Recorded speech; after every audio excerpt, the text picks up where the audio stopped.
Em nome do Pai, Filho e Espírito Santo. Amém. Ave Maria, cheia de graça, o Senhor é convosco, sois vós entre as mulheres, teu fruto vosso Jesus. Santa Maria, Mãe de Deus, rogai por nós, pecadores, agora e na hora de nossa morte. Amém. Auxílio dos cristãos. Em nome do Pai, Filho e Espírito Santo. Amém.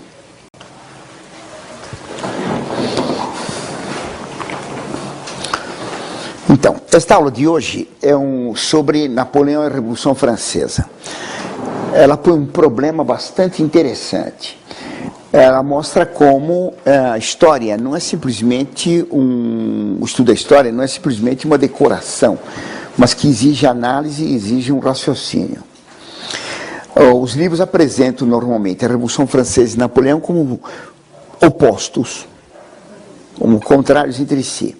Só para ter uma localização no tempo, a Revolução Francesa ela começou em 1789 e vai terminar, teoricamente, em 1799, quando Napoleão dá o golpe e se torna primeiro cônsul. Isso foi em novembro de 1799, com o golpe de Brumário, 19 Brumário. E a Revolução tinha mudado os nomes dos meses. Em novembro era o mês das brumas, daí Brumário. Napoleão vai governar, então, de novembro de 1799 até 1814, quando ele é obrigado a renunciar a primeira vez e é mandado para a ilha de Elba. Depois ele volta no ano seguinte ao poder e vai governar durante 100 dias, quando é derrotado, enfim, Waterloo, e é obrigado a pedir demissão de novo e é preso pelos ingleses, mandado para ele em Santa Helena, onde ele vai morrer em 1821. Então, só para focalizar no tempo, a Revolução Francesa vai, teoricamente, de 1799 até 1789 até 1799, e Napoleão de 1799 até 1814 e 15, certo? Esses dois períodos, na verdade, eles têm uma grande unidade. Aparentemente, há uma oposição entre o governo napoleônico e o que fez a Revolução Francesa. Essa oposição se mostra claramente em alguns pontos. Então, vamos dar primeiro a posição da Revolução Francesa e depois comparando com Napoleão. Então, a Revolução Francesa, primeiro, fez uma grande perseguição à Igreja Católica. Toda a ação da Revolução Francesa foi uma ação anticatólica. Os livros apresentam a Revolução principalmente como sendo antimonárquica. Se o rei tivesse apoiado a pena de morte contra os padres que não aceitavam as leis revolucionárias, o rei ficaria no poder. Ele só foi morto porque ele se opôs à pena de morte contra os padres que resistiam à Constituição Civil do Clero. Então a Revolução foi feita contra a Igreja Católica. Ela visou a destruição da Igreja. Depois vamos dar as etapas disso. Esse foi o primeiro ponto. Napoleão, ao contrário. Napoleão fez um acordo com a Igreja. Em 1802, ele fez uma concordata com o Papa Pio VII. E reabriu as igrejas, reabriu os seminários, deu grande quantidade de dinheiro para os bispos, para os conventos, deu grandes privilégios para a Igreja, aparentemente. A Revolução tinha perseguido. A perseguição da Revolução contra a Igreja Católica foi uma coisa sistemática e extremamente bem pensada. Então, dando uma visão de conjunto muito rápida, a Revolução Francesa, a princípio, em novembro de 89, ela primeiro tomou os bens da Igreja como garantia de uma nova moeda, o papel moeda, o assignat. A França está numa crise financeira muito grande, e então o bispo Talleyrand, que era um bispo ateu, subiu à tribuna bem cedo de manhã, vestido de bispo. Quando se tratava de atacar a igreja, ele punha batina, ele nunca usava. Ele não acreditava em coisa nenhuma. É um homem que vai receber todos os sacramentos, inclusive o do matrimônio, na igreja. Bem, esse bispo Talleyrand subiu à tribuna e, para dar uma solução para os problemas financeiros da França em 1789, era o comecinho da Revolução Francesa, ele sugeriu criar uma nova moeda, o assignat, quer dizer, assinado. A base para dar sustento, lastro a essa moeda, tinha que ser alguma riqueza concreta. Como não havia outra riqueza, ele sugeriu que se tomassem os bens da igreja em hipoteca. Quer dizer, a garantia para a nova moeda que ia ser impressa em papel. Até então a moeda era de ouro. A garantia para a nova moeda em papel seriam as propriedades da igreja. A Revolução prometia que não pegaria as propriedades, mas que apenas elas serviam de lastro. Prometia não tocar, principalmente no Palácio dos Bispos, o que deixou os bispos bastante gratos.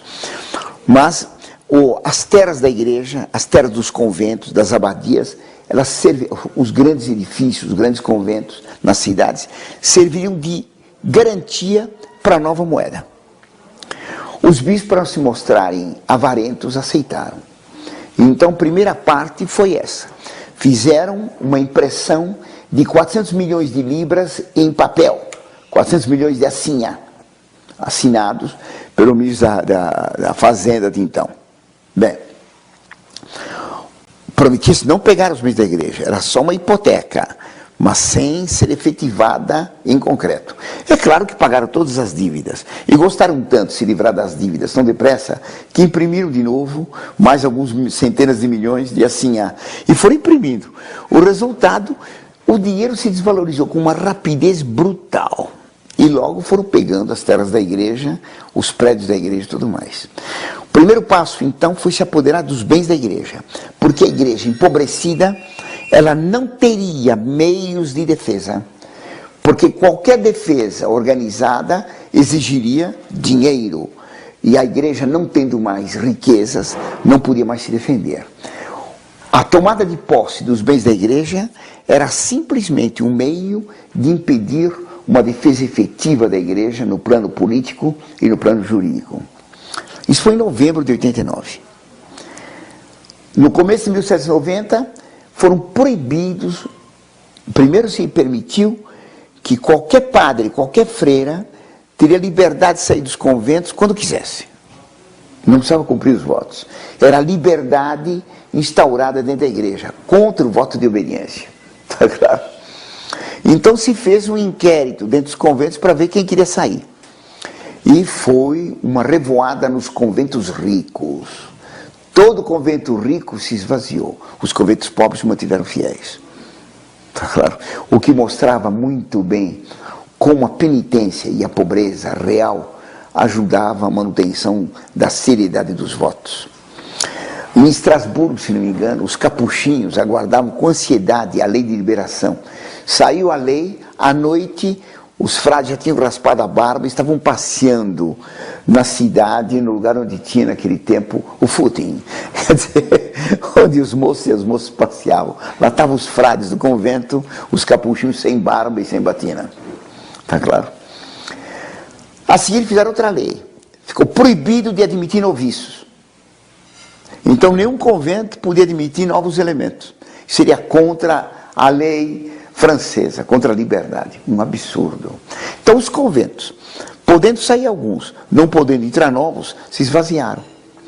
Aí então propuseram, já que alguns conventos estavam praticamente vazios, juntar vários conventos, os pessoal de vários conventos num só. Mesmo que fossem de ordens diferentes. Então capuchinhos, dominicanos, jesuítas, tudo misturado num prédio só, com regras diferentes, tocando os sinos nas horas mais diversas, o caos. Mas isso esvaziou alguns conventos, que puderam ser vendidos. Tá claro? O dinheiro entrou. Tá certo?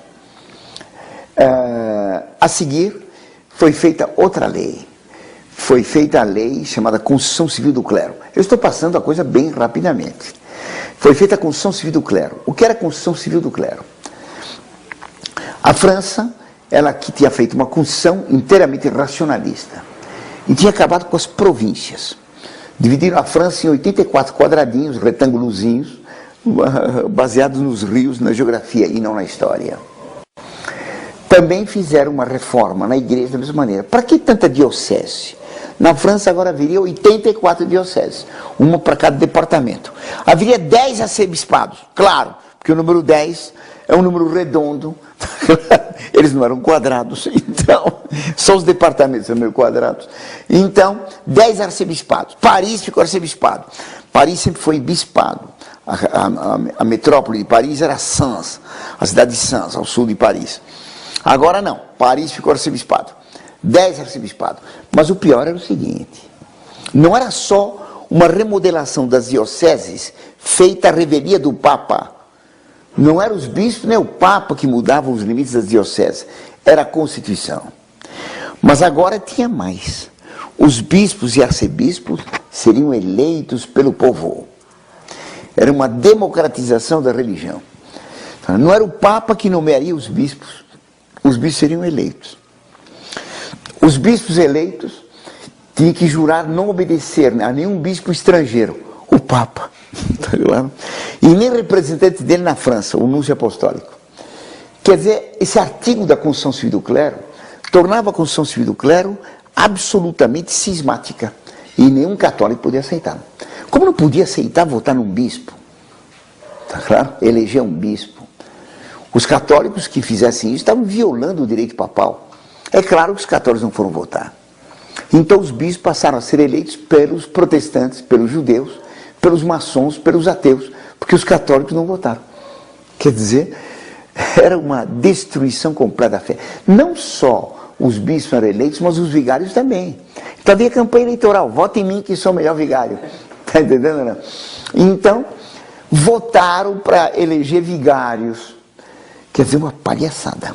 Essa Constituição Civil do Clero era inteiramente cismática e o rei ficou com muita dúvida se podia aprovar uma tal lei. Consultou o Papa, de então, Pio VI, isso foi em 1790, 91. Consultou o Papa Pio VI. Pio VI respondeu ao rei que consultasse 2 bispos na França, Monsieur Bourgelin, tá certo?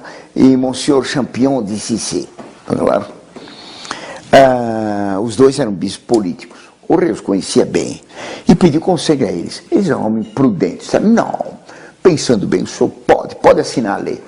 E o rei então assinou. Não havia CNBB já naquele tempo, mas os 2 bispos eram dignos da CNBB.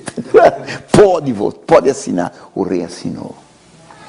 Logo que ele assinou, o Papa excomungou a Constituição Civil do Clero, todos que tinham votado a favor e todos que tinham aprovado. Não citou o rei, mas o rei estava no embrulho. Está claro ou não? Uma coisa tremenda. Os bispos católicos não deram menor importância à Constituição Civil do Clero. A vida continuou. Está claro? Quando um bispo recebeu uma carta dos revolucionários dizendo que ele estava demitido porque não havia mais a diocese dele, ele nem tomou conhecimento. Está claro? Nas paróquias houve eleição rápida, né? Então formou-se uma igreja nova, a igreja constitucional, a igreja revolucionária. Os padres da igreja revolucionária casaram-se rapidamente. Em Paris, o primeiro padre casou, estava ele e a noiva, tá certo? Estavam presentes já um grupo de filhos dele, que já eram filhos antecipados ao casamento, tá claro? Não? E depois que realizou o casamento, o padre que oficiou o casamento passou o cargo para ele, para o novo casado, e ele casou o padre que eu tinha casado. Com todos os filhos assistindo, a sogra, tudo mais. Quer dizer, esses padres, vigários eleitos, eram uma vergonha. Os católicos fiéis não deram importância, não levaram, nem tomaram conhecimento da Constituição Civil do Clero. Mas a Constituição existia. E quando faleceu um primeiro bispo, a Revolução exigiu que fizesse uma eleição. Os católicos não compareceram. Houve vários candidatos, padres candidatos, e foram eleitos. Talleyrand e o bispo Gobel, bispo auxiliar de Paris, sagraram os novos bispos, formando então uma igreja cismática constitucional. Talleyrand tinha completado a obra dele de traição da igreja. Quando morreu o primeiro bispo, foi feita a primeira eleição. Houve vários candidatos e o Talleyrand sagrou os novos bispos, formando a igreja revolucionária constitucional. Começavam assim 2 religiões, 2 igrejas. Tá claro? A Revolução não ficou satisfeita com isso, porque a Constituição Civil do Clero era um dos capítulos da Constituição francesa. E todo o francês tinha a obrigação de obedecer à lei magna, a lei escrita nova. Então, como ninguém levava em conta os católicos a Constituição Civil do Clero, se votou uma lei dizendo que os católicos deviam jurar obediência à Constituição. Tá claro? Caso não obedecessem à Constituição, não jurassem, haveria sanções. Primeira sanção, o funcionário público que não jurasse fidelidade à Constituição e à Constituição Civil do Clero, capítulo da Constituição Francesa, perdia o cargo público que tivesse. Padre perderia a paróquia. Funcionário público perderia o cargo. Se houvesse professores do Estado, que não havia, perderia o cargo. Não era brincadeira. Vocês podem imaginar hoje uma lei dessa, o fulano obedece uma lei contra a igreja ou perde o emprego. É uma coisa séria. As coisas iam sendo levadas, afinal eles exigiram que pelo menos na Assembleia fosse feito isso. Então na Assembleia de Deputados havia uns 200 deputados do clero. Exigiu-se dele que jurassem fidelidade à Constituição. Eles não juraram. Marcou-se um prazo. Tá certo? No final do prazo, eu estou resumindo, saltando etapas. No final do prazo, o último dia de juramento, só tinha alguns padres bem liberais e maçons jurado. A maior parte não tinha jurado. Tá certo? No dia prazado final, que os deputados do clero iam ser chamados nominalmente, jura ou não jura, e se não jurasse, perdia o cargo de deputado.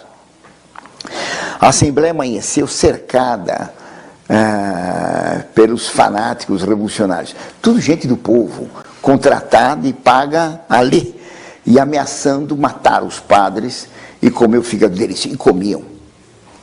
E comiam. Cenas de canibalismo na Revolução Francesa não foram raras. Houve muitas, tá certo? De canibalismo. Então, matariam aqueles bispos. Eu não quero dizer que havia cenas de canibalismo todos os dias, mas muitas vezes os massacres havia canibalismo. Tá claro? Então, por exemplo, no massacre de setembro, um indivíduo, quando mataram a Brigitte Lamballe, um ator de teatro, Gramont, cozinhou o coração dela na sarjeta e comeu. Bem. Então, a Assembleia pareceu cercada, e com ameaças violentas, dentro das galerias ocupadas pelos revolucionários. O clero apavorado no meio da Assembleia, todo mundo exigindo que votassem. Tá certo? Um abbé, um padre muito conhecido, abbé Grégoire, que vai ficar bispo da igreja revolucionária, era jansenista. Ele jurou, tá certo? Havia 2 bispos que só tinham jurado, Talleyrand e Gobel, mas ninguém. Esse padre Grégoire subiu à tribuna e pediu que os colegas dele fossem compreensivos, que jurassem. Que se não concordasse com a Constituição, que jurassem só da boca para fora, porque no coração não. Quer dizer, sugeriu perjúrio, assim as escâncaras, está claro? Bem, então começou a chamada dos deputados do clero em ordem alfabética. Primeiro, o bispo de Agen, começa com A, A-G-E-N, para ir votar lá, pronunciar se votava, se aceitava a Constituição ou não. Ele foi à tribuna e disse que lamentava muito perder o cargo de deputado, porque na Assembleia ele tinha feito muitas amizades, que eram muito estimadas por ele, ter um tão bom convívio com esses companheiros e amigos deputados, mas para a fidelidade à igreja, ele disse, eu não posso jurar, eu não juro, vai a tremenda. Ele desceu lá sob apupos e ameaças, desceu, fora a multidão ululante, mata, mata. Aí então chamaram um padre, ele disse, assim como meu bispo não jurou, como São Lourenço, siga o meu bispo, eu não juro também. Vai, maior ainda. Gritaria, porque cada um que subia, que dizia não, os outros se animavam a não jurar. Chamaram o terceiro em ordem alfabética. O terceiro subiu, não me lembro mais o nome dele, ele disse que ele, como fiel à Igreja Católica, vai, é tremenda, desce, parou a votação. Porque cada um que subia e não votava, aumentava a resistência. Então decidiu-se o seguinte, não ia ter mais chamada em ordem alfabética. só podia subir a tribuna quem fosse jurar. Quem não ia jurar não podia. Assim, só para animar os traidores. Então deram meia hora de prazo para decidir. Pressão enorme sobre o clero. Jura, jura, não jura. Os bispos acuados, uma multidão pressionando eles no plenário. Passou meia hora. Alguém quer jurar? Ninguém quer jurar. Jura, não jura. 15 minutos mais 15 minutos. Ninguém jurou. 5 minutos mais. A multidão furiosa, porque eles eram pagos para ficar furiosos, não? Está claro assim, democraticamente, espontaneamente. Um mensalãozinho para eles. E então, não jura, ameaças grandes. Não? Os bispos apavorados e os padres apavorados, pressionados, de repente se levantou um velhinho. Um bispo bem velhinho.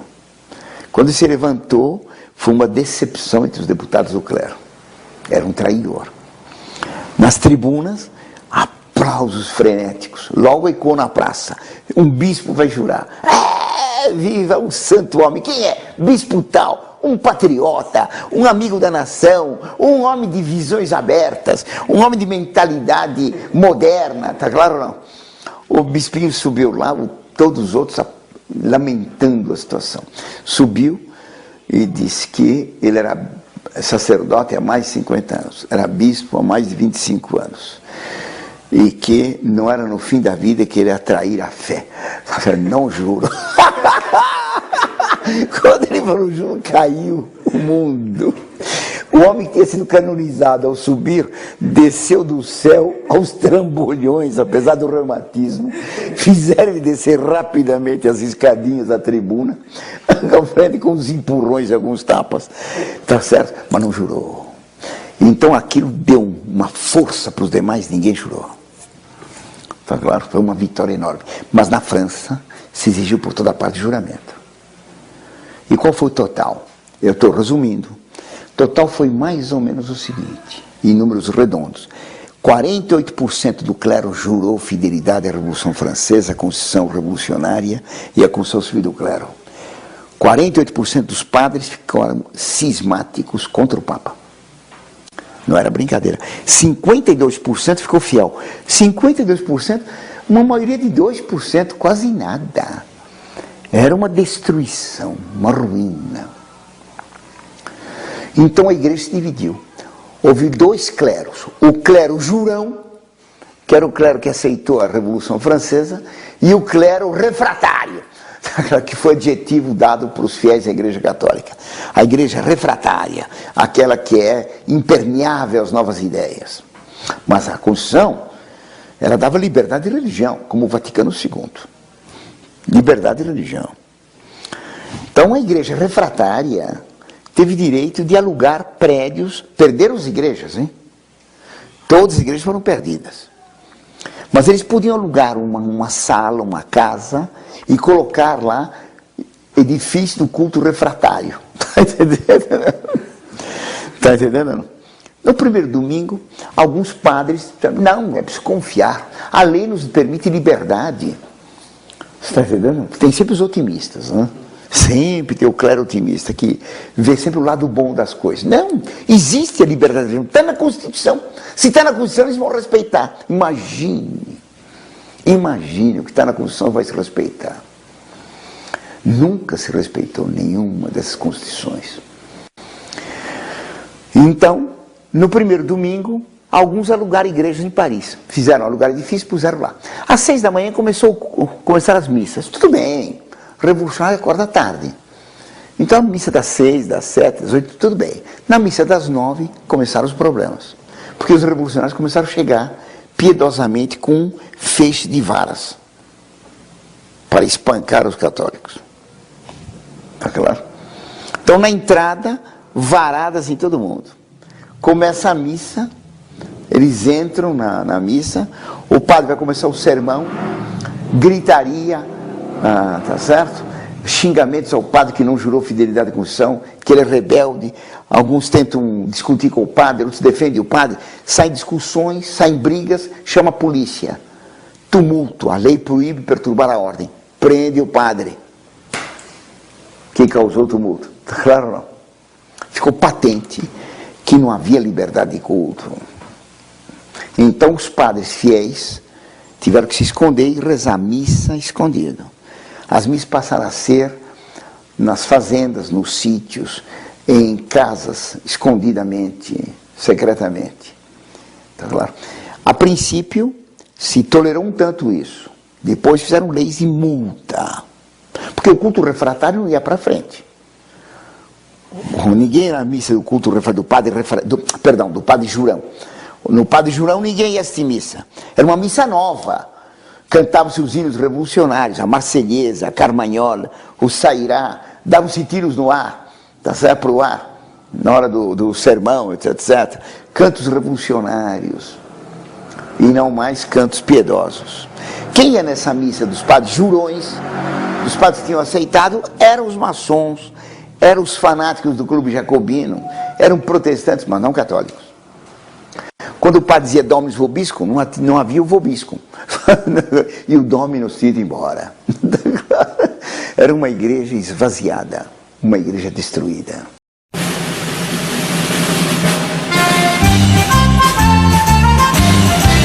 Madame Veto avait promis de faire égorger tout Paris, mais son coup a manqué grâce à nos canonniers. Dansons la carmagnole, vive le son, dansons la carmagnole, vive le son du canon. Monsieur Veto avait promis d'être fidèle à son pays, mais il y a manqué, ne faisons plus de quartier. Dansons la carmagnole, vive le son, dansons la carmagnole, vive le son du canon. Dansons la carmagnole, vive le son, dansons la carmagnole, vive le son du canon. Dansons la carmagnole, vive le son, dansons la carmagnole, vive le son du canon. Dansons la carmagnole, vive le son, Então, no começo fizeram multas contra os católicos que assistiam missa escondido. Depois, prisão. Depois da multa e da prisão, começaram outras leis mais pesadas. Tá claro? Então, depois, degredo para Guiana. Era a morte certa. E finalmente se propôs a pena de morte. O rei vetou a pena de morte. Por isso ele foi derrubado. Isso foi em junho de 1792. O rei recusou assinar a pena de morte contra os nobres que tinham fugido da França e contra os padres refratários. E por isso que ele foi deposto, proclamado república e foi guilhotinado. O golpe contra a monarquia foi em agosto, 21 de janeiro de 1793. O rei estava guilhotinado. Então a causa da morte do rei foi a resistência católica. E toda a Revolução Francesa ela vai girar em torno desse problema religioso. Os católicos vão começar a defender a religião com armas. Todo o oeste da França vai se levantar em armas. Então a Revolução proibiu tocar os sinos, proibiu haver missa. Isso vai ser assim de 1792 até 1802. Napoleão vai liberar a igreja. Napoleão vai fazer o contrário da Revolução Francesa. A Revolução Francesa quis guilhotinar os católicos porque eram fiéis ao Papa. Está claro? Napoleão vai fazer o contrário. Napoleão tinha sido amigo de Robespierre, do irmão de Robespierre, Bonbon Robespierre, Agostinho Robespierre. Ele não conheceu Robespierre pessoalmente, mas em Toulon, quando ele era general lá contra os ingleses, ele fez amizade com Agostinho Robespierre. A queda de Robespierre fez Napoleão perder os cargos. Era um general desempregado. Foi nomeado comandante da tropa em Paris por ocasião de uma tentativa de golpe monarquista, e os revolucionários, para controlá-lo, puseram uma mulher ao lado dele, uma viúva, Josefina de Beauharnais, Josefina dos Belos Arreios, viúva de um general morto já, né? Claro, será viúva. Então, viúva do general Beauharnais. Ela tinha 2 filhos de general Beauharnais. Ela foi incumbida pelo diretor Barras de controlar Napoleão.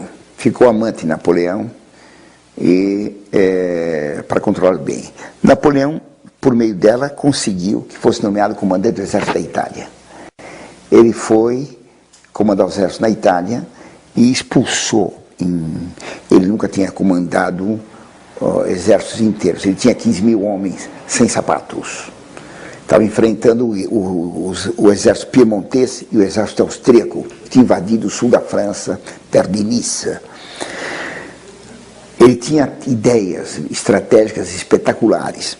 E numa semana ele venceu 4 ou 5 batalhas, tá certo? Esplêndidas. Montenotte, Dego, Mondovi, Milésimo, e tomou Turim. Ele percebeu que as ideias que ele tinha eram fantásticas. Logo depois ele tomou Milão. Quando ele chegou em Milão, ele era um moço, tinha 26 anos. Era magérrimo, ele tinha ficado com uma doença de pele, sarna, e ele não cuidava, só arrancava as cascas das feridas, estava sempre sangrando e com pulso. Um cabelo enorme, desgrenhado, pouco banho. Então, parecia um jagunço, um cangaceiro do Lampião. Mas genial.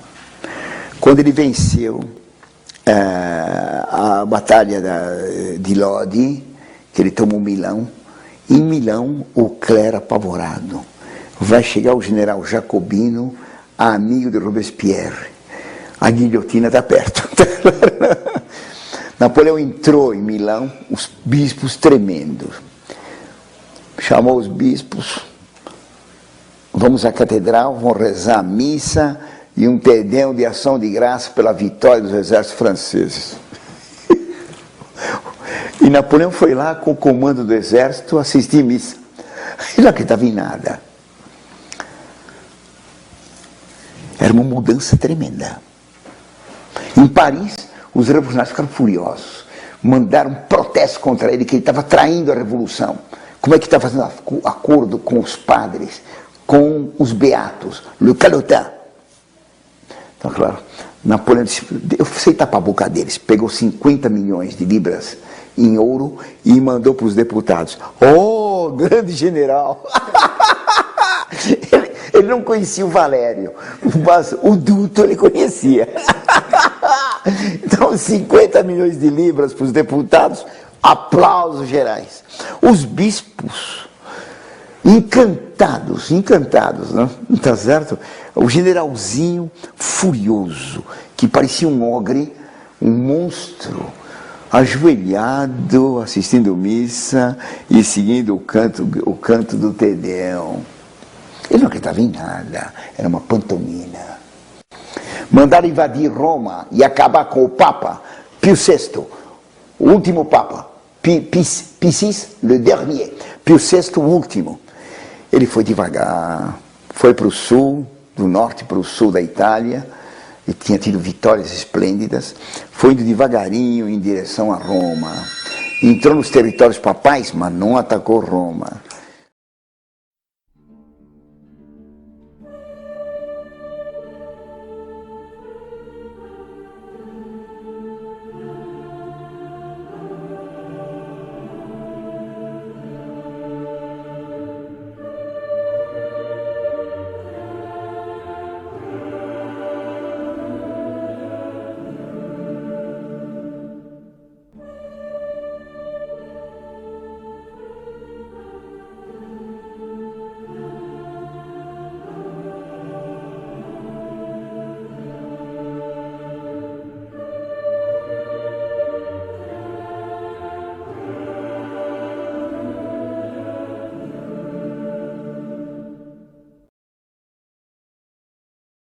Mandou emissários, fez um acordo com o Papa em Tolentino. Fez um acordo com o Papa. Os revolucionários em Paris, traidor, demite esse homem. Ele mandou outro Valério Duto para eles, mais alguns milhões, o grande general. Está entendendo, né? Curioso. Tá certo? Isso foi em 1796. Depois disso, ele vai conquistar grandes vitórias mais, vai obrigar a Áustria a pedir paz, e é recebido na França como um herói fabuloso. Então, claro, ele viu que não podia ainda dar o golpe, que não estava pronto, não estava maduro o poder para ele. Então foi para o Egito e voltou quando a França estava podre. Voltou em 99, deu o golpe, imediatamente procurou fazer acordo com a igreja, porque ele via que era uma estupidez matar os católicos. Um documento maçônico do século XIX vai dizer: nós decidimos que não deve haver mais cristãos. Ora, o sangue dos mártires é semente de cristãos. Se nós não queremos que haja mais cristãos, não plantemos sementes de cristãos, não façamos mártires. Os católicos têm que morrer na cama, de febre, como uma velha. Está claro? Napoleão, não, essas frases foram escritas uns 50, 60 anos depois. 50 anos depois de Napoleão. Mas Napoleão já tinha o plano. Ele vai fazer eleger, vai pressionar, indiretamente, mas pressionar, que fosse eleito, quando morreu Pio VI, fosse eleito Barnabé Chiaramonti, um bispo liberal, bispo de Imola, onde tem as corridas agora de, como se chama aquilo, de San Marino, né? Imola. Bem, então, o bispo de Imola tomou o nome de Pio VII. Ele era liberal, simpático às ideias modernas da Revolução Francesa. Hoje seria da teologia da libertação. O bispo de Imola ficou Pio VII. Napoleão imediatamente contatos com ele. Tá certo? E fez um acordo com Pio VII.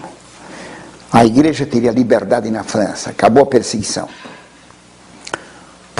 Acabou a divisão entre refratários e juramentados. O governo pagaria um grande salário para os bispos, um grande salário para os padres. A igreja receberia para os conventos e seminários muito dinheiro. Está claro, não? Ele vai fazer o contrário da Revolução Francesa. Está certo? Os revolucionários jacobinos o acusavam de traição. Ele dizia: vocês não entendem nada. Eu vou dar uma figura que Napoleão não usou, mas que era fácil para compreender a tática dele. Qual era a tática de Napoleão? Napoleão respondia para os jacobinos que eles tinham tentado a violência contra os católicos. Tentaram separar individualmente cada católico do Papa. Porque a grande força da igreja é a adesão dos fiéis em obediência ao Papa. Então a Revolução tentou separar cada católico com a guilhotina do Papa. É como se tentasse pegar uma vassoura, arrancar todos fio por fio. Um esforço enorme. Napoleão dizia: para que arrancar fio por fio? Pega o cabo. Se os fios estão bem amarrados no Papa, estão bem ligados ao Papa, se nós pegamos o Papa, todos os católicos vêm junto. Se eu pego o cabo da vassoura, vem todos os fios de uma vez. Não precisa arrancar os fios do cabo. É uma loucura tentar separar o povo do Papa. É preciso pegar o Papa. É preciso pegar um Papa e fazê-lo ter ideias revolucionárias. Quando o Papa defender as ideias de igualdade, liberdade e fraternidade, nós teremos vencido a igreja. É o que vão repetir os carbonários 50 anos depois. Se nós elegermos um Papa maçom, nós teremos o domínio da igreja. Está claro? Para dominar a igreja, preciso dominá-la pela cúpula. E foi o que aconteceu no Vaticano II. João XXIII e Paulo VI fizeram um acordo com o mundo moderno. Igualdade, liberdade, fraternidade. Igualdade com a colegialidade. Os bispos mandam contra o Papa. Liberdade e religião. Fraternidade e ecumenismo. Tratar todo mundo como se fossem irmãos. Caim e Abel abraçados pelo pescoço. Abel morreu. É um amor grande, um amor fraterno. Bem, Napoleão dizia, quando ele procurou fazer o acordo com o Papa, ele dizia, ele chamou um general vandeano, um general líder da resistência católica com armas. Eu vou libertar a igreja, mas não é para vocês, é para mim. Eu vou dar liberdade à igreja para mim. A igreja vai trabalhar para mim, para a revolução. Dizia para os revolucionários, ele, vocês fecharam os conventos, então só iam ser candidatos ao clero moços heróicos que não tinham medo de ser guilhotinados. É o contrário que deve ser feito. Muito dinheiro para os conventos e para os seminários. Nos conventos, uma televisão em cada quarto. Não tinha televisão naquele tempo, mas eu estou fazendo uma adaptação cronológica para entenderem. DVD nos seminários, tá claro, não? Vida gostosa, muito dinheiro e muita comida. E muito moço que não tem vocação vai querer pertencer a esse clero, a esses conventos, a esses seminários. Esses eram nossos homens dentro da fortaleza. Eu vou libertar a igreja para a revolução. Pio VII aceitou o acordo. Napoleão exigiu que ele nomearia os novos bispos. Demitiu todos os bispos da França. Demitiu os bispos antigos heróicos e os bispos novos da Revolução Francesa. Todos. E ele nomeou os novos bispos. Então ele pegou um pequeno grupinho de bispos heróicos que tinham resistido durante 10, 15 anos à Revolução. De 1789 até 1802, 4, mais ou menos. 13 anos. Um pequeno grupo deles, 2 ou 3. Pegou 2 ou 3 péssimos, dos piores, mais escandalosos. Por exemplo, o padre Grégoire, que ficou bispo revolucionário. O padre Grégoire, jansenista. E a grande maioria dos que não eram nem de cá nem de lá, nem carne nem peixe, nem católico nem revolucionário, mas os compreensivos. Os compreensivos são numerosíssimos sempre. São os não radicais. Nem tanto ao mar, nem tanto à terra. Nem peixe, nem leão. Sapo. Claro que vive na terra e na água. Cheio de sapos. Claro. Então, era um clero frouxo, de um episcopado frouxo.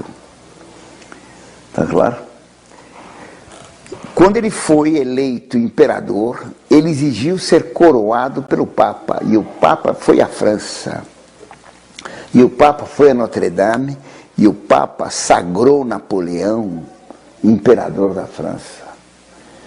Graças a Deus, houve um fato lá que impediu a maior vergonha para a igreja, que seria o Papa colocar a coroa na cabeça do assassino, porque era assassino.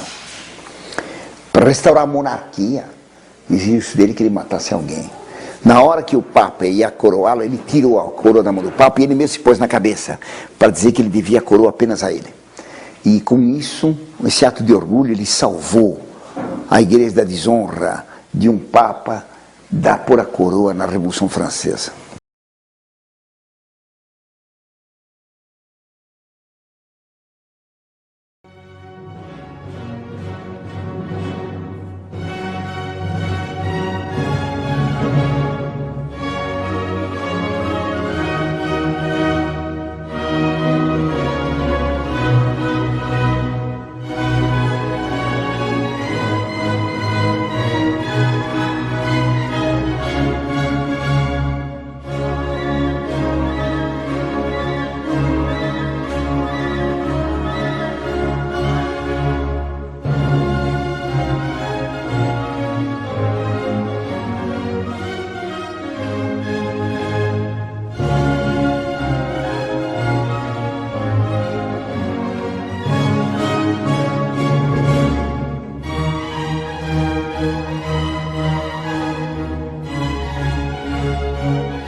Então, Napoleão, ele fez o contrário da Revolução Francesa. Claro. A Revolução Francesa perseguiu. Ele não. Ele não. A Revolução Francesa tinha feito uma nova missa. Ele não. Volta à missa antiga. Mas o clero fiel, ele substituiu. Claro. Ele libertou a igreja falsamente. Uma falsa liberdade.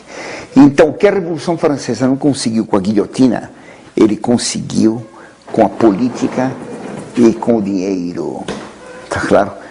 Com a criação de um clero morno, tíbio, semidemocrático, semi-revolucionário. Daí que vai nascer o católico bonapartista e do qual vai nascer depois o católico liberal, que vai aceitar algumas ideias da Revolução Francesa como conciliáveis com a religião católica. Napoleão foi o gênio do mal que fez essa substituição da posição católica correta por uma posição católica frouxa, morna, tíbia, comprometida e traiçoeira. Tá claro? Napoleão não foi o contrário da Revolução Francesa. Ele usando outra tática, ele fez exatamente o que a Revolução Francesa queria. Ele fez a Revolução triunfar. Fez a Revolução triunfar na igreja. Muitos católicos ficaram a favor dele. Napoleão teve a maior votação para ser imperador nas províncias católicas que tinham lutado com armas na mão contra a Revolução Francesa. A Vendée lutou durante 9 anos, e a Bretanha, contra a Revolução Francesa, com centenas de milhares de mártires. Tá certo? Foram os lugares da França em que Napoleão teve maior votação, porque os padres mandaram o povo votar em Napoleão. Esse é católico. De católico não tinha nada. Quando ele foi para o Egito, ele pôs turbante e aderiu ao maometismo. Onde ele ia, ele adotava. Se ele fosse para a Índia, ficava budista. Tá claro, não. Não ia dormir em cama de prego, essa não. Porque a devoção dele não chegava tanto. Mas que ia tirar a camisa e fingir fazer meditação transcendental, olhando para um ponto vazio no espaço, isso ele faria. Tá claro, não? Tudo bem? Então, aparentemente, ele foi contra a Revolução Francesa. Ele executou o que a Revolução Francesa queria com uma outra tática, em vez da violência, a política. Está claro? Segundo ponto, que vai aparecer um contraste entre Napoleão e a Revolução. A Revolução Francesa foi antimonárquica. Ela detestava o rei, os homens são iguais. Por que só o filho do rei pode governar? Todo mundo tem direito de ser votado e ser eleito. Está claro, não? Nada de herança. Não há herança de cargos políticos. Fora com o rei. Entretanto, Napoleão se fez imperador. Se fez imperador. Tá certo? Para compreender isso, é preciso compreender como tinha terminado a Revolução Francesa. Quando Napoleão fez o golpe contra os monarquistas em 1795, que eu fiz uma alusão só, a Revolução Francesa estava no chão. Ela estava totalmente desmoralizada, completamente desmoralizada pela demagogia, pelas traições, por tudo mais. Robespierre tinha levado a Revolução ao paroxismo em 93, 94. Matavam-se em Paris 110, 120 pessoas por dia com pena de morte. Robespierre era contra a pena de morte, hein? Por isso que ele executava 120 por dia. Em toda a França, a mesma coisa. Uma caricatura do tempo mostrava depois Sigil toute la France, um túmulo com epitáfio. Aqui jaz a França inteira. Por todo lado eram massacres. Tá certo? Robespierre, afinal, se julgava Deus. Ele se pensava Deus. Se julgava o Messias. Em junho de 1794, pouco antes de ele morrer, vieram noticiar que ele ia nascer de novo. Ele seria o Messias da França e ia nascer. Que uma velha em Paris, Catarina Théot, estava grávida, ela tinha 69 anos, estava grávida, ia dar à luz o Messias, e o Messias seria Maximilien Robespierre. Ele acreditou que ia nascer de novo, e foi visitar a mamãe. Ela morava no bairro da Zona Norte de Paris, ele foi lá visitar a mamãe. É claro que era uma louca. Ele foi vê-la, a mamãe grávida, que ia nascer ele de novo. Seria o Messias do mundo. Quando os inimigos dele noticiaram na Assembleia, esse fato foi uma gargalhada só. Ele causava um terror enorme. Um deputado, ele era míope, usava um lorgnon, lentes, né? Então um dia o deputado disse, ele me olhou, será que ele pensa que eu penso? Diga para ele, eu não penso nada, eu não penso. De medo, de tanto pavor que ele incutia. No final, dos 700 deputados, compareciam à Assembleia, uns 100 e poucos, de medo. Mas quando se contou que ele foi visitar a futura mamãe dele, foi uma gargalhada só. E a gargalhada o liquidou. Ele perdeu o poder no dia 9 termidor. Houve uma rebelião dos deputados contra ele. Ele acabou perdendo o controle e foi declarado fora da lei. Ele tentou ainda um golpe, mas hesitou. Quando ele reuniu os capangas para dar o golpe, choveu. E o pessoal, como não se decidia, no meio da chuva, os entusiasmos feneceram, cada um foi para casa, invadiram onde ele estava, na prefeitura, prenderam-no. Ele tentou dar um tiro no queixo, se fraturou o maxilar. No dia seguinte, 27 de julho, 9 termidor, foi guilhotinado na Praça da Revolução. Ele morreu. Quando ele morreu, um grito tremendo na praça, abaixo o máximo. Os que tinham dado golpe contra ele pensavam tomar o poder. Quando viram o grito, abaixo o máximo, não caíram das nuvens, mas caíram da guilhotina. Caíram do patíbulo. O que era o máximo? O preço máximo. A Revolução tinha feito um tabelamento de preços. Está claro, não? Toda a mercadoria era tabelada. Como a inflação era astronômica, os preços máximos postos nas coisas eram ridículos. Ninguém tinha possibilidade de produzir nada com aqueles preços. Então desapareceu a mercadoria. Ninguém produzia coisa nenhuma. Fome geral. Em Paris se comia pão de capim. Era o pão da igualdade. Duro como o quê? E amargo, tá claro? Para toda Paris, tá certo? Tinha 600 mil habitantes, se matavam 12 reses por dia, o que dava algumas gramas de carne para cada habitante. Tá claro? Ridículo. Fome grande. Quando mataram Robespierre, o grande grito foi abaixo o tabelamento de preço, abaixo o preço máximo. E o fim do tabelamento de preço era o fim do socialismo que estava sendo introduzido. Começou um novo regime liberal, que foi a época do diretório, o caos. A Revolução estava desmoralizada. Pelas ruas de Paris, os monarquistas andavam com um tacape na mão, que eles chamavam o poder executivo. E encontrando o revolucionário, descia o poder executivo na cabeça deles. Nos teatros, quando se falava a palavra rei, aplausos gerais.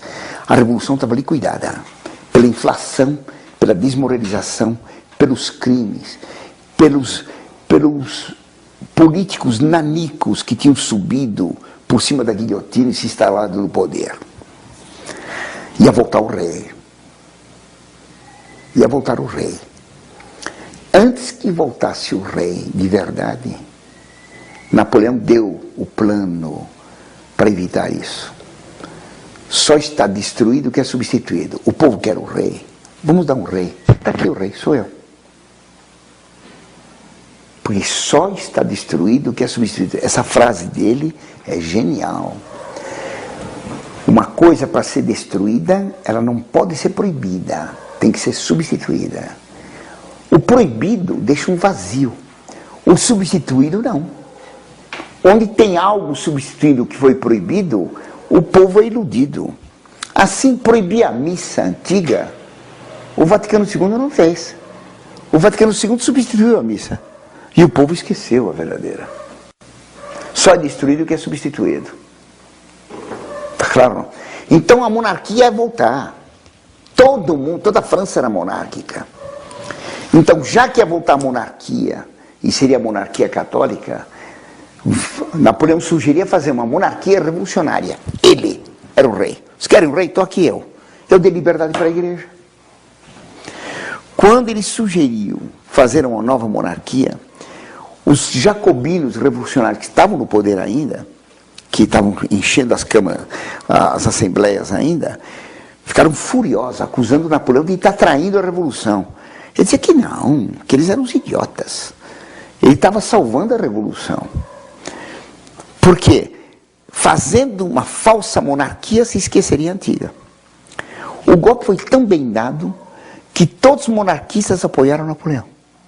O próprio irmão do rei Luís XVI, na esperança de que Napoleão, restaurando a monarquia, chamaria um dia ele para o trono, apoiou. Então Napoleão subiu ao poder com o apoio dos católicos. Como eu disse, a Vendéia e a Bretanha, que eram as províncias mais católicas que tinham lutado contra a Revolução Francesa, votaram em massa para Napoleão como rei. Está claro? Não? Só está destruído o que é substituído. Mas os revolucionários exigiram uma garantia. Ele ia fazer uma falsa monarquia. Que garantia ele daria para os revolucionários de que ele não tentaria restaurar uma monarquia de verdade? Exigiram dele uma garantia de não fazer um acordo com os reis verdadeiros. Ele deu garantia. Ele mandou raptar um príncipe da família real francesa que morava na Alemanha, perto da fronteira, o Duque d'Enghien, primo dos reis da França, da família Condé. Napoleão mandou uma tropa de 80 homens, comandada por Caulaincourt, atravessar a fronteira secretamente, atacar o castelo onde estava morando esse príncipe, raptá-lo, trazê-lo rapidamente a Paris. Ele foi trazido a Paris para a fortaleza de Vincennes, no leste de Paris. Na fortaleza de Vincennes, foi julgado na mesma noite, fuzilado de manhã cedo. Nunca mais Napoleão podia se reconciliar com a família real francesa, porque entre ele e a família real tinha o sangue do Duque d'Enghien. Está claro, não? A garantia que ele dera de não restaurar uma monarquia, de se fazer imperador, mas um imperador ersatz, na linguagem comum de hoje, com uma palavra grosseira, um imperador fajuto, um imperador falso, era matar um príncipe da família real. Ele matou. Está claro? Foi eleito imperador. O Papa veio à França e foi coroá-lo. Tá certo? Na véspera da coroação, a amante de Napoleão, Josefina, foi falar com o Papa. Pediu para ter uma audiência com o Papa à noite. E disse que tinha que fazer um confessar com o Papa, que ela não era casada com Napoleão, era amaziada com Napoleão. O Papa caiu das nuvens, imagina. O pessoal que cai das nuvens é tão numeroso. As nuvens são fofas.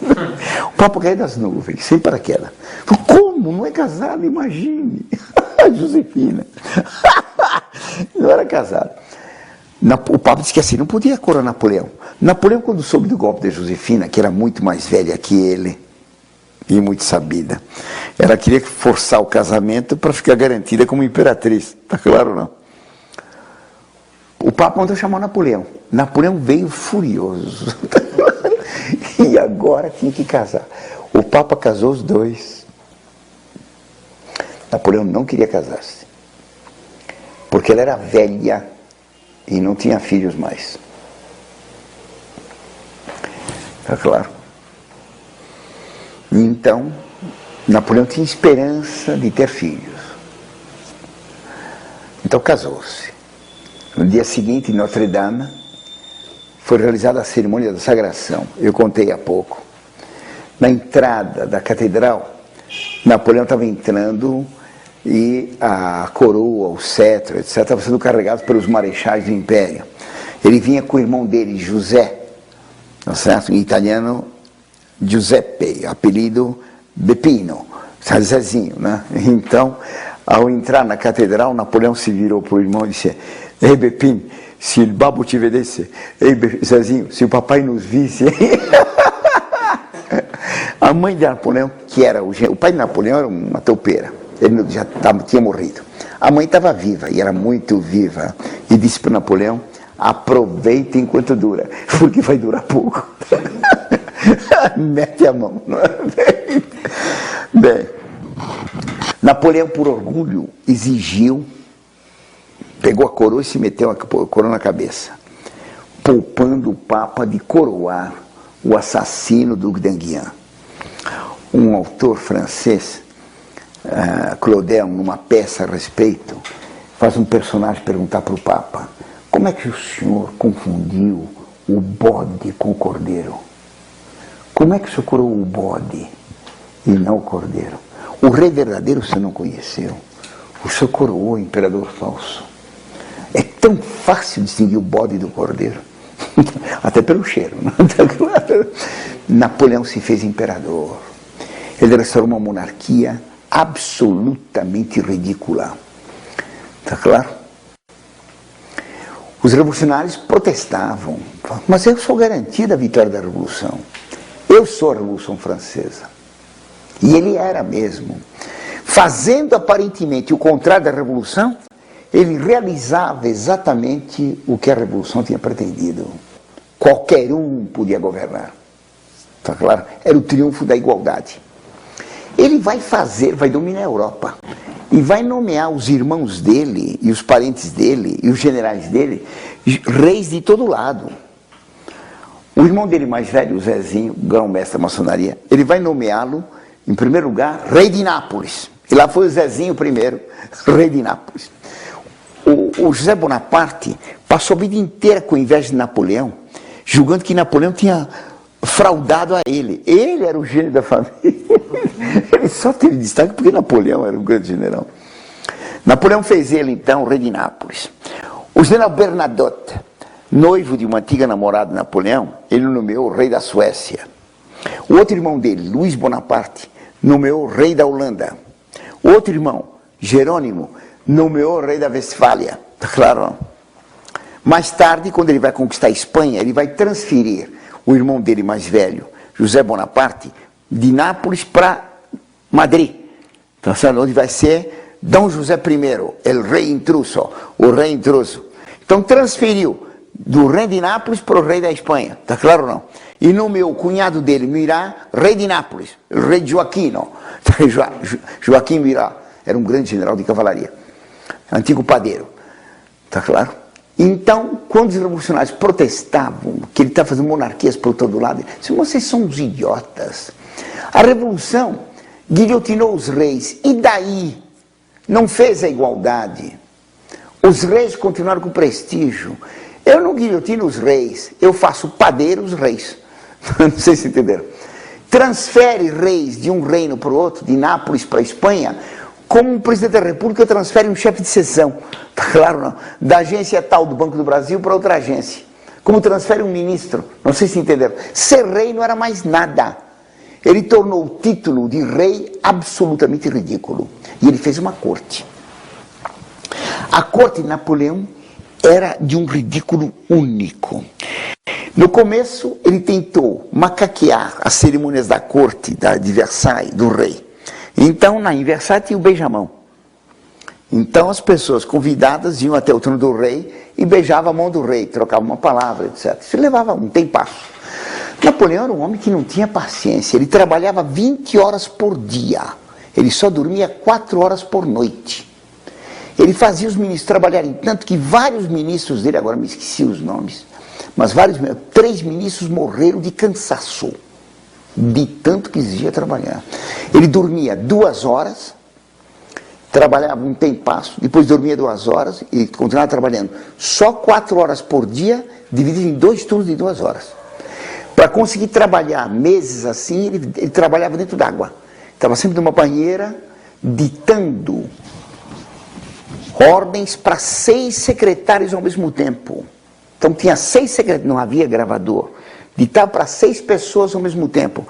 Para um secretário, ditava o quê? Um decreto qualquer legislativo. Para outro, uma carta para o imperador da Rússia. Para outro, um decreto sobre a religião. Outro, uma lei regulamentando a Comédie Française. Outro, organizando uma campanha militar, calculando até o número de botões de cavalos e de fardas que devia levar. Está entendendo? Quer dizer, uma atividade inacreditável. Ele não aguentava as cerimônias da corte, o beijamão. Uma fila enorme lá para ir beijar a mão dele. Fala, para todo mundo. Parava, então, em vez da fila passar por ele, ele punha a mão assim, ia passando na boca de todo mundo. Acho que estragou tudo aqui agora.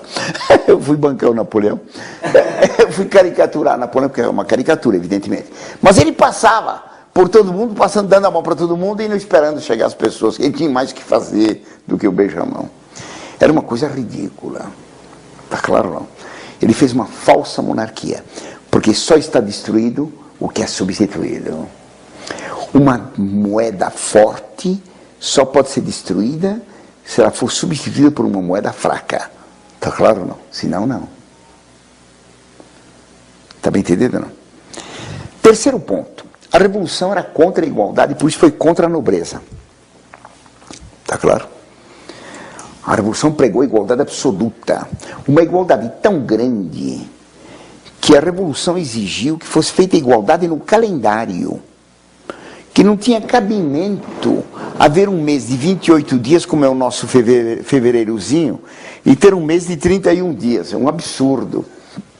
Por que a desigualdade? Então dividiu o ano em 12 meses de 30 dias. 12 vezes 30, 360. Sobram 5. Os últimos 5 dias do ano eram feriados. Eram os dias sans-culottide. O dia do sans-culotte. O que era o culotte? O culotte. O culotte era aquela roupa para cavalgar. Então, para cavalgar não pode usar essa calça, que é o pantalão. O pantalão, essa calça, era usado pelos pobres naquele tempo. Quem tinha Volkswagen era cavalo, não é isso? Então andava a cavalo. Mas para andar a cavalo, para não manchar e não ficar a roupa impregnada pelo sol do cavalo, tinha que usar polainas de couro, botas de couro. Então a calça entrava na bota. A calça era presa na altura do joelho e entrava na bota. Era chamado culotte. Tá claro ou não? Que era uma calça própria para cavalgar. É usada até hoje pelos jockeys, pelos cavaleiros. Quem vai cavalgar usa culotte. Tá certo? Aquilo é um símbolo de pessoa rica. Quem andava a cavalo tinha o culotte. O povo que era pobre não tinha cavalo, andava de pantalão. A Revolução Francesa proibiu os culottes. Quem usava culotte, guilhotina. O único que podia usar culotte na Revolução Francesa foi Robespierre, que passou a vida inteira enculotado. O resto, e com florzinhas na mão.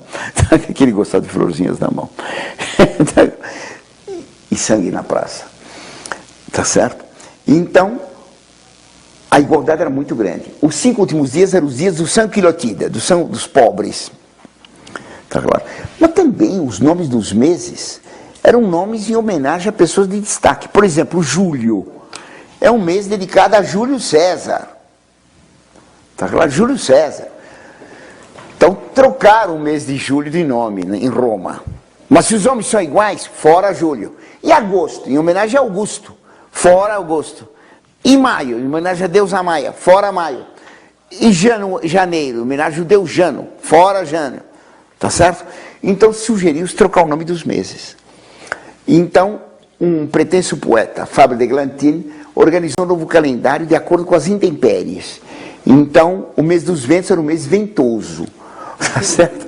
Depois tem um mês brumoso, e depois um mês chuvoso. Rimava, mas era uma tolice, tá claro? Tá bem entendido, não? Depois tinha um mês dos frios, frimário, tá claro? Brumário, eu digo, né? Brumaire, frimaire, tá certo? E tinha o mês do calor, Termidor, o mês das messes, Messidor. Então os nomes eram tirados das intempéries, os nomes dos meses, ou das coisas que se faziam. A messe, Messidor, o mês das colheitas. Frutidor, o mês dos frutos. Né? Floreal, o mês das flores, maio. Prerial, o mês dos prados, abril. E daí para fora. Os nomes eram poéticos, mas absurdos. Também se mudaram os dias da semana, porque os dias da semana são homenagem a deuses. Segunda-feira é dia da lua, lundi em francês, em italiano lunedì, em inglês Monday, dia da lua. Saturday é dia de Saturno, tá claro? Friday é dia da deusa Freia, Vênus. Então, fora os deuses. Então, dividiu-se o mês de 30 dias em 3 semanas de 10 dias. O primeiro dia seria lundi, 2 dias, 3 dias, 4 dias, 5 dias, 6 dias, 7 dias, 8 dias, 9 dias, e finalmente o decadi, descanso. O povo não gostou, porque trabalhava agora 9 dias e descansava 1. Para quê? Para eliminar o domingo. E se alguém se vestisse melhor no dia antigo do domingo, guilhotina. que era sinal de religião. Usou uma medalhinha no pescoço, guilhotina a família inteira. Tem um santinho, alguém tem um santinho, toda a família guilhotinada. Então acabaram com todos os dias como eram antigamente. Mas tinha também os santos. Dia de São Pedro, São Paulo, dia de São João, Santo Antônio, São Luís, São Pancrácio. Fora, os homens são iguais, não há santos. Então trocaram as festas. Então, segunda-feira, dia da picareta. Terça-feira da enxada. Quarto dia, dia do cachorro. Dia do porco. Deve ser do autor do novo calendário. Está entendendo? Não? Dia do bombeiro. Dia do papai, da mamãe. Dia do funcionário público. Está claro? Dia do hospital, da ambulância. Dia da couve-flor. Tá certo? Dia do repolho. Dia dos animais, dia dos instrumentos, dias de funções. Para quê? Para eliminar os santos. Isso tem hoje. Dia do Papai Noel, dia do papai, dia da mamãe, dia da sogra. Claro? E assim por diante. Era uma laicização, uma eliminação dos santos. A Revolução queria igualdade. Ela proibiu todos os títulos. Barão, conde, duque, príncipe, fora. Proibiu a partícula D nos nomes. Porque alguém que se chamasse fulano de tal coisa, o D indicava que era dono de um feudo. Foi proibido o D. Então conta-se que um indivíduo chamado o Marquês de Saint-Janeiro, o Marquês de Saint-Januário, le Marquis de Saint-Janvier, foi um dia numa repartição pública e perguntaram lá, quel est ton nom? Porque não podia chamar de vous. Todo mundo é você. Qual é teu nome? Ele disse, eu sou, je suis de Marquis, il n'y a plus de Marquis, não há mais Marquês. De, il n'y a plus de D, não tem mais D. Saint, il n'y a plus de Saint, não tem mais Santo. Janvier, il n'y a plus de Janvier. Então, puseram então o antigo Marquês de Saint-Janvier, atualmente cidadão nevoso, porque janeiro era o mês das neves, era o mês nivoso. Então ficou o cidadão nevoso. Tal era o ódio da desigualdade. Está entendendo ou não? Tudo tinha que ser igual. O vous, que é o termo de tratamento normal francês, foi proibido, porque como pode chamar alguém de vous no plural? Todos são iguais, não há um homem que valha por vários. Então todo mundo é você. Em francês, tu. Ficou obrigado o título de tratar os outros contigo. Tutoiement. Professor, eu gostaria de saber se o uso dos sinais por um cristão, a pena de morte associada, era extensiva a toda a família? Normalmente sim, porque toda adesão à religião era proibida. Se propôs até destruir as torres de Notre Dame, porque dizia que eram torres aristocráticas, elas ficavam acima dos telhados comuns, então tinha que derrubar. Elas só não foram derrubadas porque um deputado está muito bem, mas só se agregarem um artigo nessa lei, que com as pedras das torres vão fazer um manicômio para botar o louco que propôs isso lá dentro. Está entendendo? Então, é claro que podia haver em certos lugares uma certa tolerância, mas onde havia o terror, aí era todo mundo morto. Para você calcular o horror, por exemplo, um amigo do Robespierre, Lebas, deputado, ele foi mandado para Arras para estabelecer a revolução à força. Tá claro? Ele, quando entrava no teatro, um dia ele entrou no teatro e ninguém se levantou, ele fez um escândalo. Porque quando entrava o rei, todo mundo se levantava. Agora entrou um deputado do povo, ninguém se levanta, todo mundo é pé! E todo mundo é pé para o Lebas. Tá claro? Não? Esse fulano passa na rua, uma moça não o cumprimentou, ele ficou uma fera. Parou a moça, começou a gritar com ela, ela tinha um livro, que livro é esse? Tá certo? E era a morte certa. Ele condenou à morte um fulano que tinha um papagaio, que estava acostumado a gritar, vive le roi, vive le roi, vive le roi. Então condenou à morte o dono e o papagaio. Aí a amante dele, prima dele, pediu misericórdia para o papagaio. E ele misericordiosamente concedeu subsídio para o papagaio, com a condição que durante um certo tempo ela devia conseguir que o papagaio dissesse vive la République, e não mais vive le roi, viva a república e não viva o rei. Mas como o papagaio é um animal de palavra, O papagaio continuou dizendo vive le roi e foi para a guilhotina. Tá entendendo? Agora, se por bobagens assim se metia na guilhotina, você pode calcular por coisas sérias. Evidentemente, todos os símbolos religiosos eram proibidos e normalmente a família era morta. Não só símbolos religiosos, mas símbolos monárquicos. Houve uma família morta porque tinha uma colherinha em casa com uma flor de lis. Então toda a família foi guilhotinada. Tá claro? Um artista de teatro foi guilhotinado porque no palco ele gostava de usar roupas ricas e vistosas nos papéis que ele representava. Se destacava, guilhotina. Tinha que ser tudo igual. Está claro? Então a França proibiu todos os títulos. Tá certo? Fez uma igualdade completa. Mas os títulos, eles tinham um prestígio enorme. Tá claro? Não era fácil. Podia-se guilhotinar as pessoas, mas os títulos não são guilhotináveis. Ser príncipe, ser conde ou duque era um negócio prestigioso. Tão prestigioso aqui que os nossos milionários compram. Né? Tem o conde Francisco Matarazzo, o conde Crespi, e daí para fora. Os ricaços compram os títulos. A nobreza tinha um prestígio enorme. E quando a Revolução decaiu, o povo ansiava pela volta dos antigos nobres. Napoleão percebeu. A nobreza ia voltar. A nobreza começou a voltar. E o povo amava a nobreza. Ao contrário do que diz os nossos livros. O que fez Napoleão? Já que a nobreza ia voltar, só está destruído o que é? Portanto, ele fez uma falsa nobreza. Então, de uma só vez, ele nomeou 31 duques. Tá certo? Alguns milhares de condes. E milhares de barões. Eu não me lembro mais os números. Tá claro? Quer dizer, distribuiu o título de nobreza às pencas. Todo mundo virou nobre. Tá claro, não? O primeiro nobre que ele nomeou, o primeiro duque do império, foi do Marechal Lefebvre, duque de Danzig. Ele escolheu a dedo. Porque ele queria avacalhar os títulos.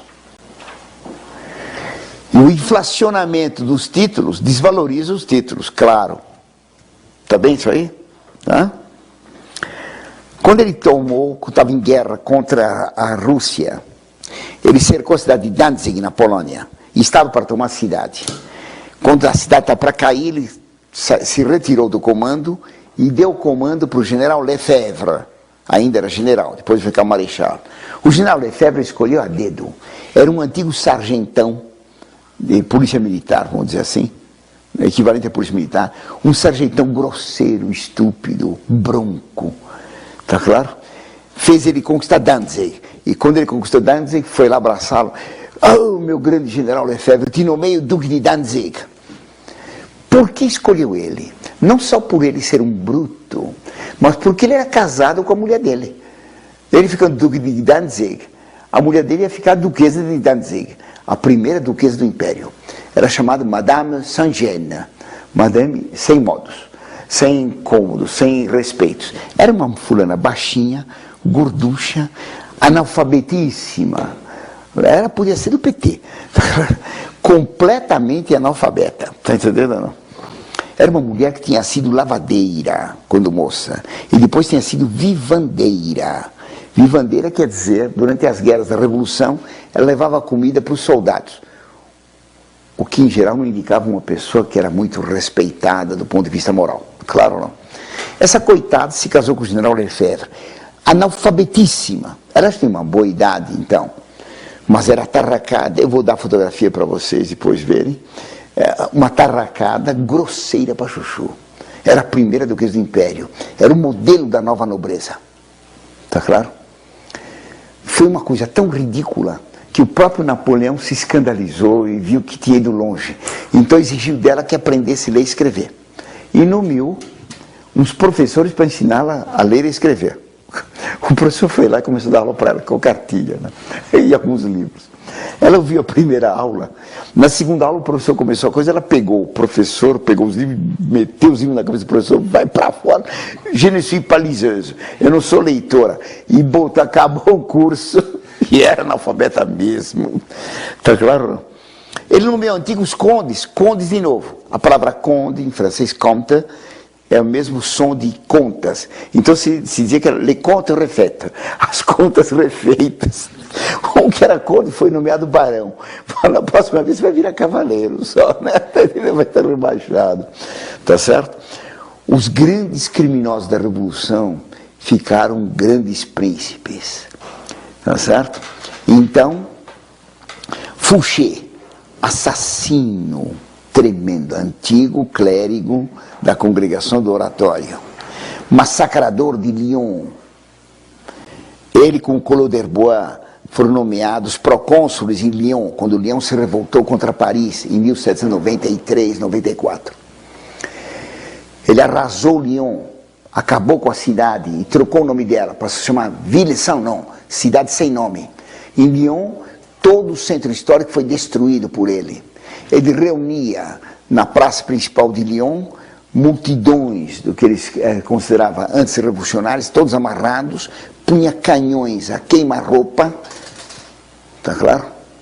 Todo mundo amarrado, com os canhões assim na frente, e ele com Collot d'Herbois aparecendo numa janela, brindavam, vive la République, viva a República, e quando eles brindavam com champanhe, os canhões atiravam a queima-roupa, as balas atravessavam a multidão, matando um número enorme, arrancando pedaços, membros, pernas, braços. O que sobrava de feridos, vinham os soldados e picotavam com as baionetas. Depois reunia outra multidão e matava todo mundo. Esses eram os canhoneiros do Fouché. Napoleão nomeou ele Duque de Otranto. Está claro? O Talleyrand, que Napoleão dizia que era esterco dentro de uma meia de seda, o príncipe Talleyrand foi feito príncipe de Benevento. Está claro? Savary de Rovigo foi nomeado chefe de polícia e duque, o duque de Rovigo. Eles se encontravam, os revolucionários, que tinham sido terroristas com Robespierre, que proibiu chamar o outro de vous. Está entendendo? Guilhotinava quem chamava o outro de vous. Agora, eu fiquei duque e você, conde, um abraço. Eram os antigos igualitários festejando, que agora eram nobres. Os nobres franceses autênticos ficaram contentíssimos, porque não perceberam imediatamente a ratoeira em que está a armação feita, a maracutaia, diria o Lula. Tá certo? Napoleão dizia para os nobres franceses, vocês gostaram? Pois logo mais eu vou dar reforço, e nomeou mais uma leva enorme de títulos de nobreza. O título ficou sem valor nenhum. Ser conde, ou ser duque, ou ser príncipe era zero.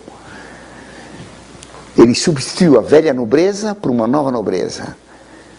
Porque se só destruísse a antiga nobreza, ficava um vazio. Só é destruído o que é substituído. Alguém que perde os dentes, ficar sem dentes fica notável. Se põe dentadura postiça, faz esquecer os antigos dentes e faz esquecer que o fulano é banguela. Afinal, a pessoa se acostuma com a nova imagem. Não sei se entenderam. Só está verdadeiramente destruído, esquecido aquilo que é substituído. Nova missa de Paulo VI. A verdadeira missa só é destruída se ela for substituída.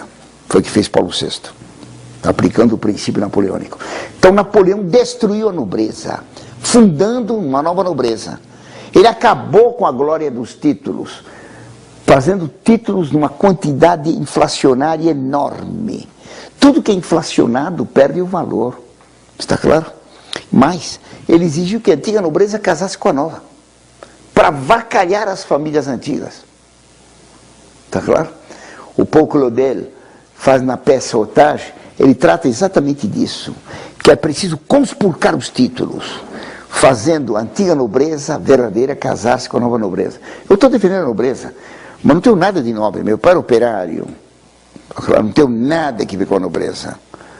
Mas a nobreza foi uma coisa grande. O padre Comblain da Teologia da Libertação, importado aqui por Dom Helder Câmara, o padre Comblain tem num livro dele um parágrafo que diz: jamais houve uma classe tão santa quanto a nobreza medieval. E é verdade. Houve nobres muito maus, claro, porque a corrupção do ótimo dá o péssimo. Mas a nobreza é tão valorosa que até os nossos deputados fazem questão de ser chamados de nobre deputado. Se a nobreza fosse de sacripantas, de bandidos, sugadores do povo, eles não queriam ser chamados de nobre deputado, fazem questão. O tratamento no Brasil é nobre deputado, como na Itália é onorevole, o honroso.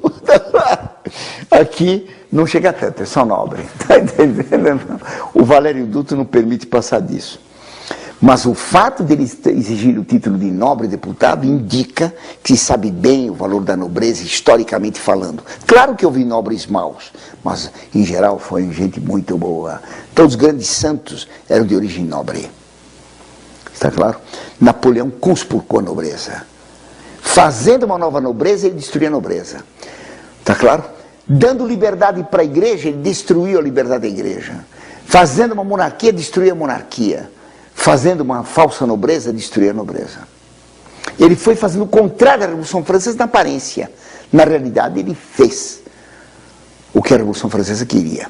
Houve uma nobre na França, a Duquesa de Chevreuse, que sempre se recusou de ir na corte de Napoleão. Napoleão exigia que ela fosse, porque era uma duquesa de verdade. Ele queria misturar com a nobreza falsa que ele tinha inventado. Ela não ia, ele ameaçou prendê-la, ela acabou indo. Quando ela foi a primeira vez na corte napoleônica, Napoleão quis fazer uma gentileza. Napoleão era um gênio intelectualmente, mas não era um homem fino, era um homem grosseiríssimo. Né? Então foi fazer uma gentileza para com ela. Chegou para ela e disse: "Oh, a senhora está aqui hoje presente, que bonita joia a senhora tem, são verdadeiras?" Falou: "Não, não, são falsas, mas por esse lugarzinho aqui chega." Mas por esse lugarzinho aqui são suficientes. Muitos nobres se casaram com a nova nobreza, misturou-se tudo, destruindo, porque quando se mistura água limpa com água suja, fica tudo sujo. Tá claro? Então eu já vi a substituição da igreja, tá claro? A igreja perseguida por uma igreja favorecida, mas favorecida para ser apodrecida.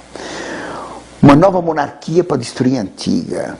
Uma nova nobreza para destruir a verdadeira. O povo, no fim da Revolução Francesa, estava cansado daquela bagunça, queria ordem. Eu disse que a palavra revolução era odiada. Os revolucionários do Comté eram perseguidos a paulada nas ruas de Paris, em 1795. A palavra revolução era odiada. O povo compreenderam o que era revolução. Agora se esqueceu de tantos livros falarem das glórias da Revolução, da liberdade, igualdade, fraternidade. Nós temos hoje aqui a liberdade, a igualdade e a fraternidade. A fraternidade é que obriga as casas a terem grades assim em todas as janelas. Está claro? A liberdade, na Revolução Francesa, fez a lei dos suspeitos. A pessoa podia ser presa simplesmente por ser denunciada como suspeita de ser contra a Revolução, não de ter feito nada. Era dispensado inquérito policial se houve crime ou não, era proibido advogado de defesa e só tinha uma pena, guilhotina, em 24 horas. Tá certo? A igualdade criou a tirania de Robespierre, criou os procônsules, os mandatários da convenção, os representantes do povo, que massacraram a valer. O capricho deles matava centenas. Carrier em Nantes afogou centenas e centenas de pessoas por noite. Tá certo? Não há tempo de contar isso agora. O povo estava farto daquela bagunça, o povo queria ordem. Napoleão prometeu ordem. Vocês querem ordem? Vai ter ordem. Napoleão foi o grande substituto da Revolução Francesa. O que a Revolução Francesa fracassou, a destruição da Igreja Católica. O que ela fracassou, acabar com as monarquias. O que ela fracassou, acabar com a nobreza. O que ela fracassou, fazer anarquia, Napoleão conseguiu fazer com outro método. Tá claro? Ele dando liberdade para a igreja, fazendo um clero morno, ele destruiu toda a resistência católica, fez nascer o liberalismo católico, casou a fé católica com a doutrina revolucionária. Ele se substituiu ao monarca, tá claro ou não?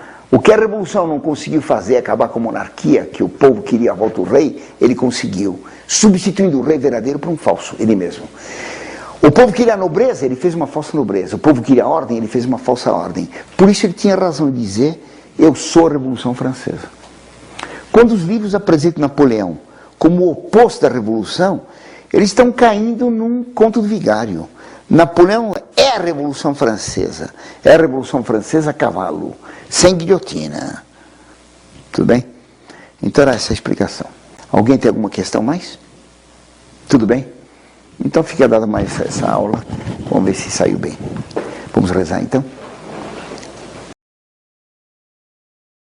Em nome do Pai, Filho e Espírito Santo, amém. Ave Maria, cheia de graça, o Senhor é convosco, sois vós entre as mulheres, teu fruto vosso ventre, Jesus. Santa Maria, Mãe de Deus, rogai por nós, pecadores, agora e na hora de nossa morte. Amém. Auxílio dos cristãos. Rogai por Em nome do nós. Pai, Filho e Espírito